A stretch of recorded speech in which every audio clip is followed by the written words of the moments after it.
자, 로자 파크스 하면 뭐가 떠오르시나요? 아마 버스에서 자리를 양보하기엔 너무 피곤했던 한 여성, 이런 이미지일 겁니다. 근데요, 우리가 학교에서 배운 그 이야기가 전부가 아니에요.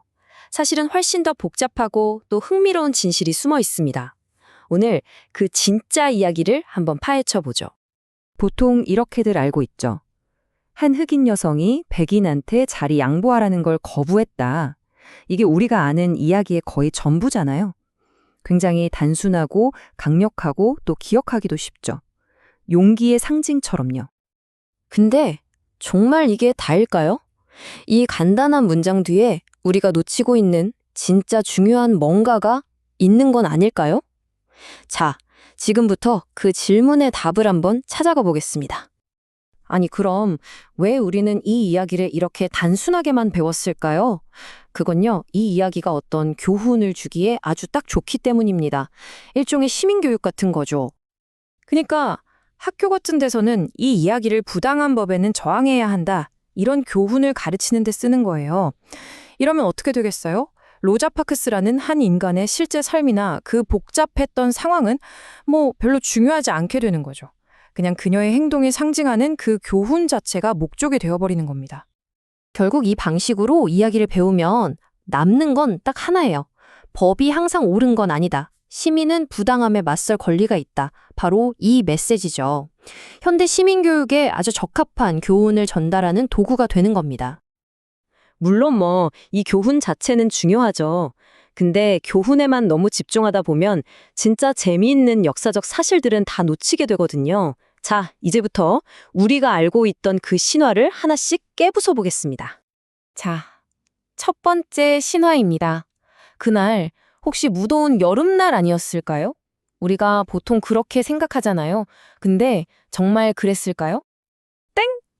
아닙니다. 사건은 1955년 12월 1일. 그러니까 꽤 쌀쌀한 겨울에 일어났어요. 근데 진짜 재밌는 건요. 이런 작은 사실 오류가 사실 시작에 불과하다는 겁니다. 두 번째 신화. 이건 정말 많은 분들이 잘못 알고 계신 건데요. 로자 파크스가 백인 전용석에 앉아 있었다. 과연 이게 사실일까요?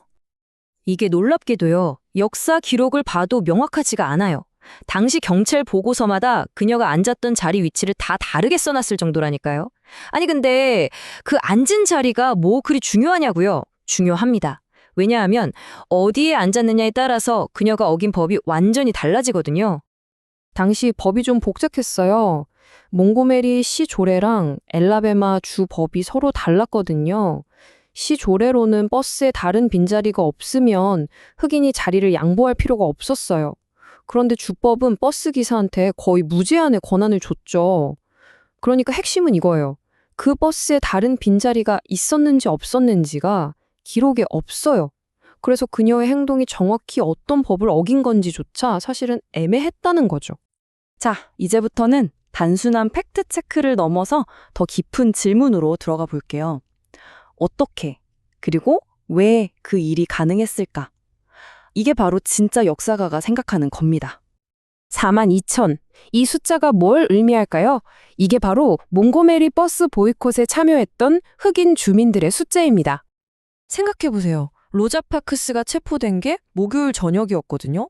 근데 주말 지나고 바로 다음 월요일 아침에 어떻게 42,000명이나 되는 사람들이 마치 짠 것처럼 버스를 안 탈 수가 있었을까요? 그냥 용감한 영웅 한 명의 행동만으로는 이 어마어마한 조직력을 설명할 수가 없죠. 바로 여기에 조앤 로빈슨이라는 숨겨진 영웅이 있었습니다. 그녀는 동료들이랑 같이 팍스의 체포 소식을 듣자마자 밤새 유인물 수천 장을 만들어서 쫙 뿌린 거예요. 그러니까 이 버스 보이콧은 그냥 우연히 터진 사건이 아니라는 거죠. 이미 모든 준비를 마친 조직이 계획하고 실행한 아주 거대한 정치 운동이었던 겁니다.